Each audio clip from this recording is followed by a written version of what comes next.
Tirete policía, le pegan a los tipos, Con golpes terminó la confiscación de motonetas ilegales afuera de un refugio para inmigrantes en Nueva York.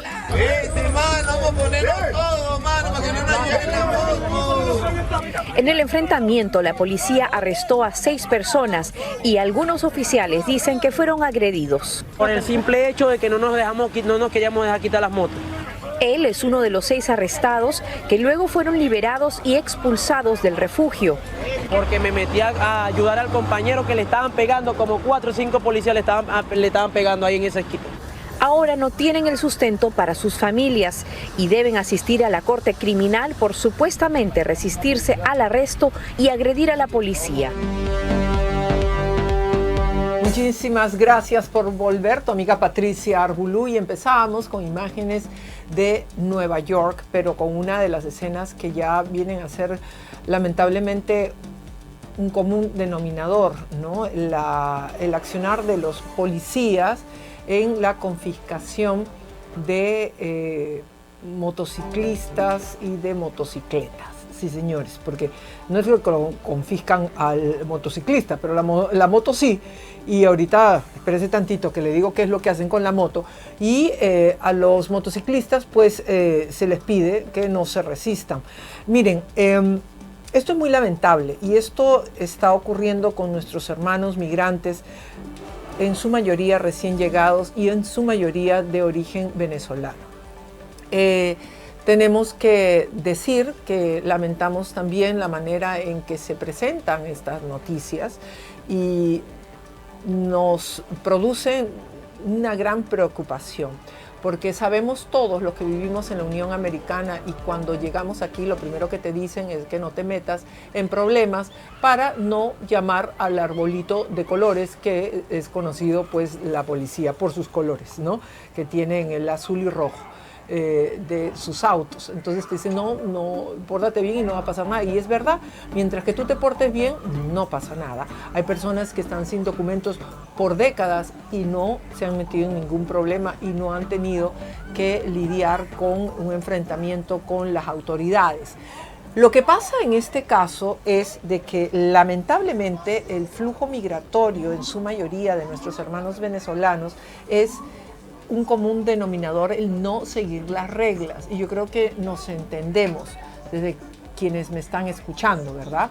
Y eso ha venido a pasar por este flujo de estos malos migrantes que no son en su mayoría, la gran mayoría de migrantes venezolanos que han venido antes, y también en esta última parte de esta oleada migratoria que a mí me parece que está bastante bien planificada a nivel mundial, porque también miren lo que está pasando en Italia, pero volvemos en este punto, y en Francia, pero volvamos a este punto, se les da refugio, sí, se les da refugio en pues instalaciones que las tiene la ciudad o las alquila la ciudad o no están operativas como uno u otro hotel que después de la pandemia pues ya ustedes se imaginan.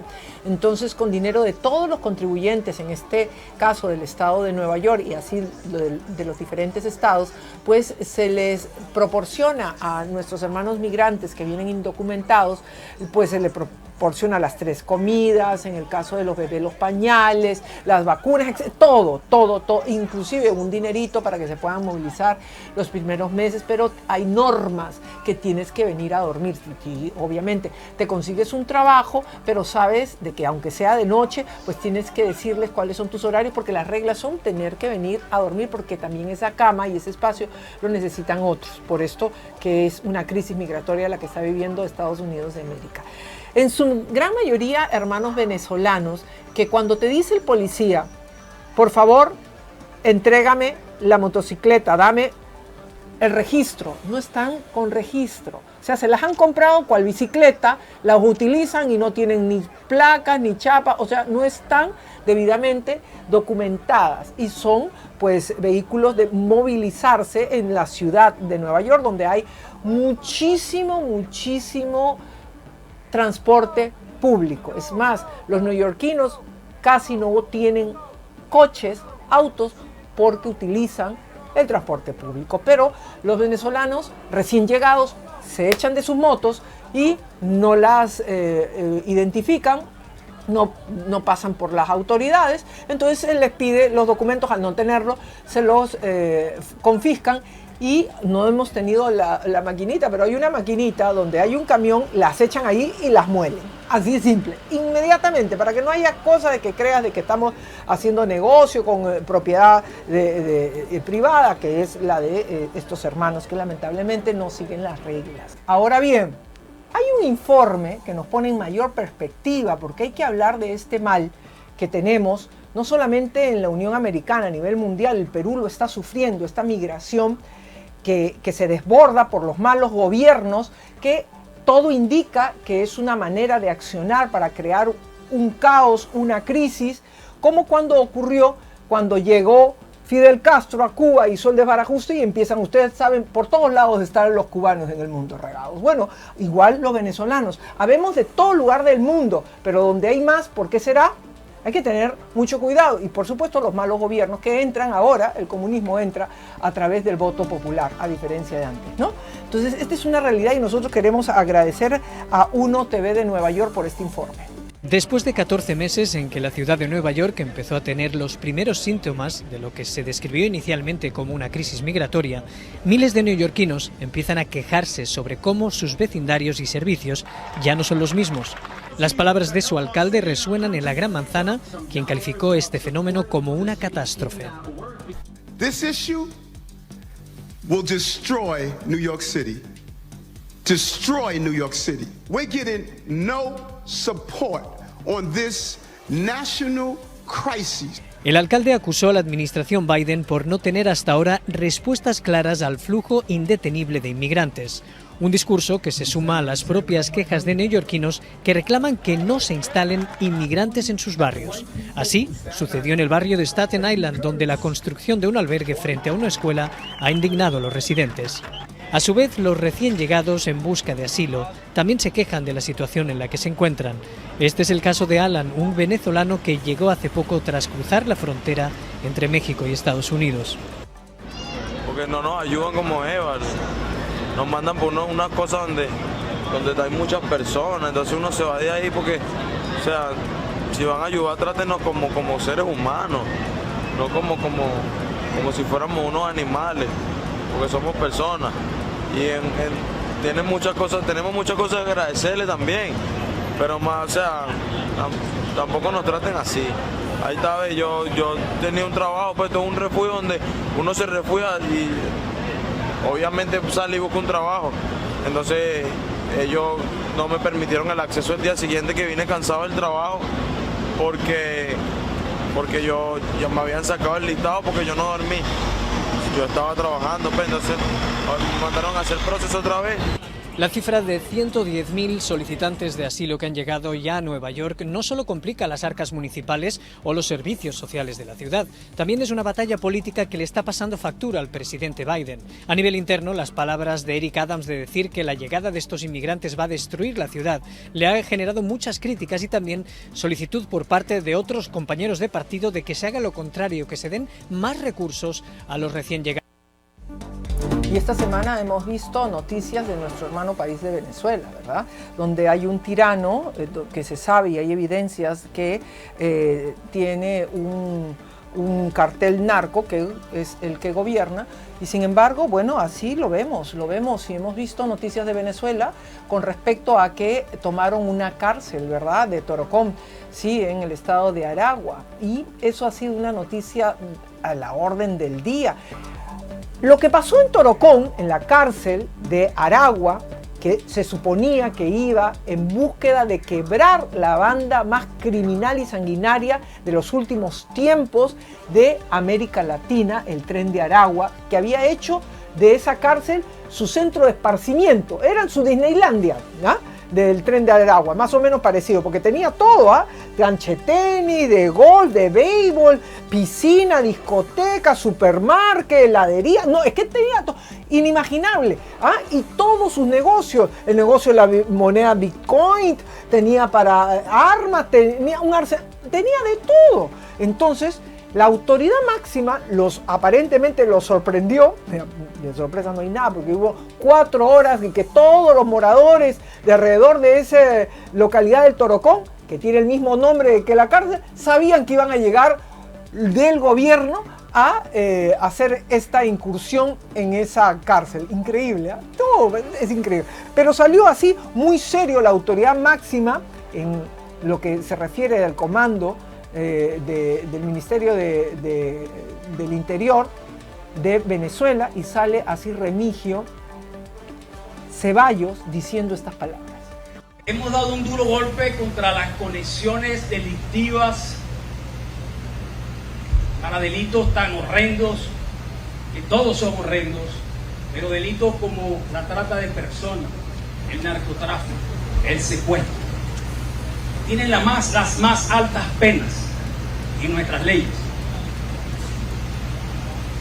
En este evento hicimos una actividad de largo aliento, una actividad de una planificación detallada de más de un año, siempre resguardando los derechos humanos de las personas, los derechos humanos de los privados de libertad. Aquí nosotros, como objetivo fundamental, nos trazamos retomar este centro penitenciario como parte de las tareas necesarias para seguir avanzando en el fortalecimiento. Por supuesto, siempre tomando en cuenta la protección de las poblaciones adyacentes, la protección de los familiares de los privados de libertad. Tenemos más de 60 individuos pertenecientes a una gran banda criminal y que forma parte de estructuras que se mueven, que se movían en todas partes del país. Es decir, estamos obteniendo información de alto nivel, de carácter criminalístico, que nos va a aportar asuntos de interés para las futuras capturas que vamos a realizar.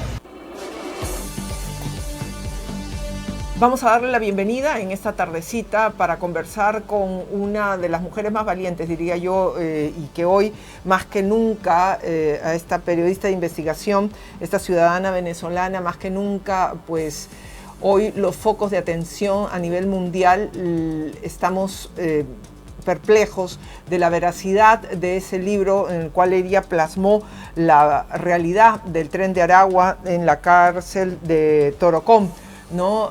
Rona Rísquez, muchísimas gracias por acompañarnos ese domingo.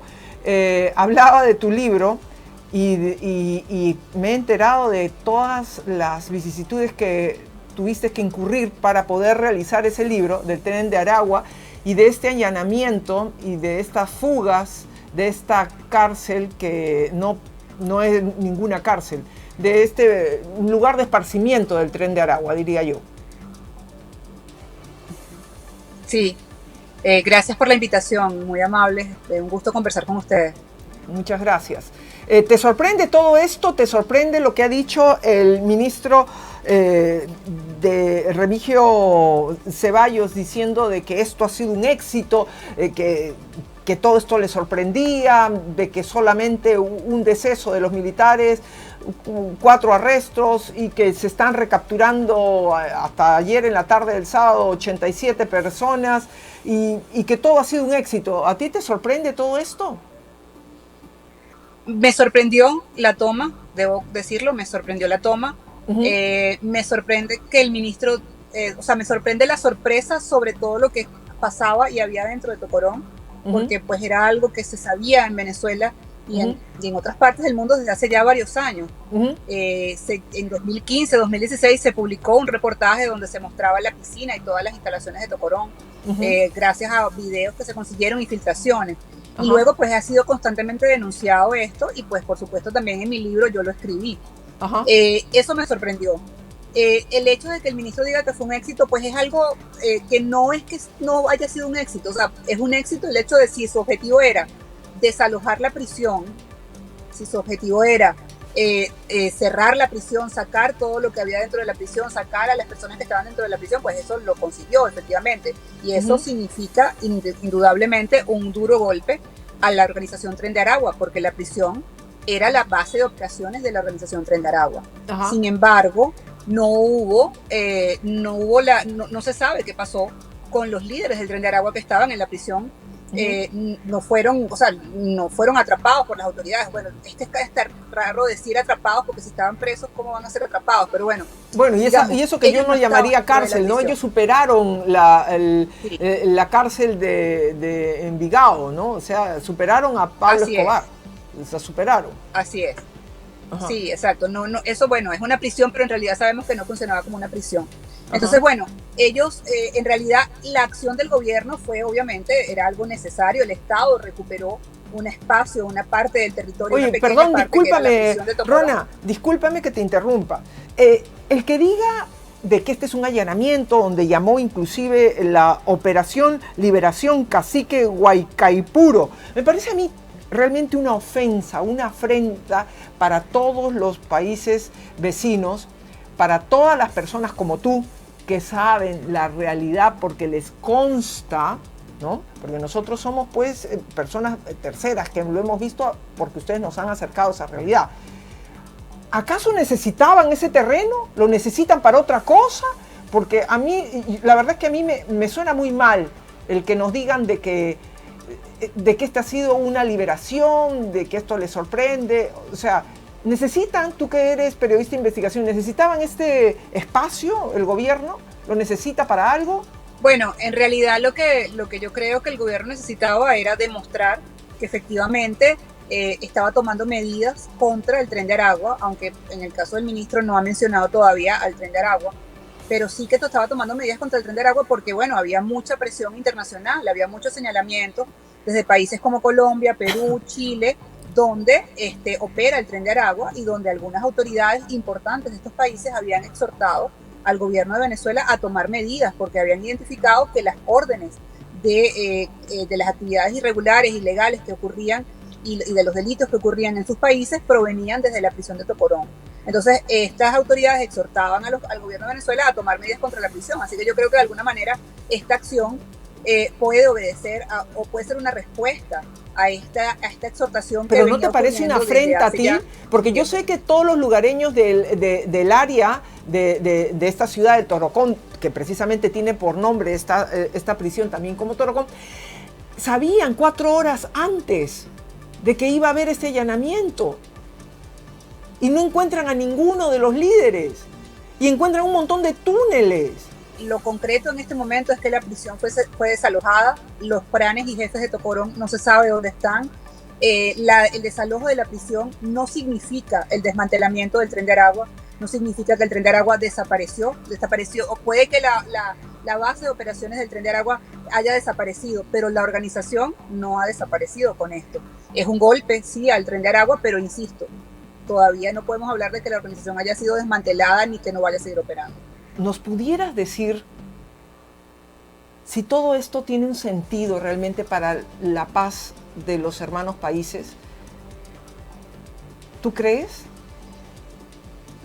Bueno, yo creo que hay que esperar, incluso para Venezuela. Yo sé que el mismo gobierno ha dicho que esto va a redundar en la seguridad para los venezolanos, pues en realidad me imagino que el Estado de Aragua, por ejemplo, todo el delito en el Estado de Aragua, las extorsiones a comerciantes, empresarios, etcétera, se dirigían desde la prisión de Tocorón. Yo supongo que si ya no existe la prisión, pues todo esto va a desaparecer, o sea, no habrá más extorsiones en el Estado de Aragua, no habrá más este tipo de actividades que afectaban a toda la comunidad. Y en el caso de las operaciones que se desarrollan en otros países, pues hay que esperar, porque y lo que te decía, o sea, el grupo no ha sido desmantelado, o sea, el grupo sufrió un golpe, es como que agarren un día y te quiten tu casa.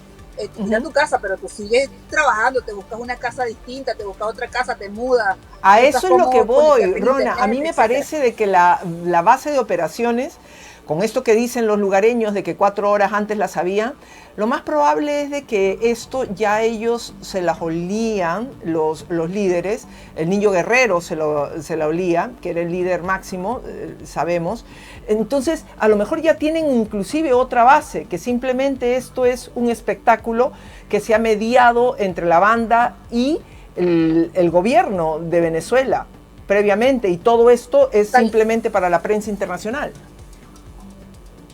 La posibilidad de que tengan otra base de operaciones, obviamente sí, porque ellos tienen varios territorios que controlan en distintas localidades del país. Entonces, obviamente puede que sí que tengan otra base de operaciones o que tengan, de hecho tienen otra. No sé si esta va a ser tomada también. Y ¿Cuál es el otro lugar, Rona? Una localidad que se llama San Vicente, que también es en el estado de Aragua. Esa es una zona que es muy importante para ellos. Era como su segundo territorio más importante después de la prisión. ¿Ha ido las autoridades por ese otro lugar? La versión que tengo, pero no tengo como evidencia, es que supuestamente también allí han entrado las autoridades, pero en realidad no tengo ninguna evidencia y creo que no he leído, no he visto ninguna declaración oficial diciendo que pasó algo o que tomaron San Vicente. Esto fue algo que lo escuché, no sé si a modo de rumor o de especulación o de gente que es de la zona y piensa que eso podía pasar. Es porque tú supones, eso es un ejército. Entonces tú supones que necesitas ese ejército para meterte en un sitio donde se supone que va a haber resistencia. Luego la cárcel estaba llena de familiares, niños, mujeres que eran familiares de los presos. Entonces hay una serie de detalles allí que hacen suponer que pues con alguien se tuvo que haber conversado para que no se disparara un tiro, ¿entiendes? Para que no hubiera enfrentamientos. Alguien tuvo que haber hablado, o sea, de los dos lados tuvieron que haber conversado. ¿Quiénes o por qué? O si fue negociación, eso no lo sabemos. Pero lo que sí es que tuvo que haber habido un mínimo de, mira, vamos a entrar, así que mejor quédense tranquilos. O sea, tuvo que haber un mínimo intercambio de conversación o de diálogo para que eso pudiera darse de la manera en que se dio, que pareciera que efectivamente es una forma pacífica, ¿no? Dime una cosa, Rona, con lo que tú sabes, tu base de datos, con lo que tú tienes en la mano, ¿dónde crees que pudiera estar el niño Guerrero como primera opción? No, la verdad es que eso sería como demasiado especulativo. Yo no creo, no tengo idea de dónde pueda estar el niño Guerrero en realidad. Yo creo que lo que sí puedo creer es que considerando el nivel de organización que tenía, el nivel de guía que había mostrado durante todos estos años, pues lo más probable es que es una persona que debe haber tenido una especie de plan B, supongo yo, pero no puedo hasta allí, pues, o sea, y eso es incluso también hasta especulativo, básicamente basada, y valga la redundancia, en el hecho de que, bueno, es una persona que ha demostrado tener una capacidad estratégica bastante importante, ¿no? Ahora, dime una cosa, entre los países donde están los tentáculos de su banda, Chile, Perú, Bolivia y Colombia, ¿dónde está la mayor presencia de su banda? La mayor presencia está en Chile y en Perú. O sea que cualquiera de esos dos lugares pudiera estar. Eso, no puedo afirmar eso, no puedo pero decirlo pudiera. Porque es que no significa. Por ejemplo, fíjate, uno de los jefes del Tren de Aragua estuvo viviendo en Chile hasta el año pasado. Cuando empezó la presión policial sobre esta persona se va de Chile. Es decir, claro, no se fue a Perú, se fue aparentemente a Estados Unidos. ¿Dónde encontramos tu libro, Rona? El libro se puede encontrar en Estados Unidos, en Amazon, en este momento solamente en Amazon, esperemos pronto. ¿Y América Latina? Con alguna editorial. En Perú? América Latina está en Planeta, en Colombia, Chile, Perú y Ecuador, y en Venezuela está con Editorial Dávar. Muchísimas gracias, Rona Rizquez, muchísimas gracias por tu valentía y por atendernos este domingo aquí en Entre Nos. Muchas gracias. Nos vamos rápidamente a un corte comercial y cuando regresemos muchísimo más, solo aquí en Entre Nos. Pásala. Nada se supo del niño Guerrero, líder del Tren de Aragua. Solo informaciones según las cuales huyó con suficiente tiempo, seguramente por información preliminar que manejaba, además de otros presos cuyo paradero se desconoce hasta el momento.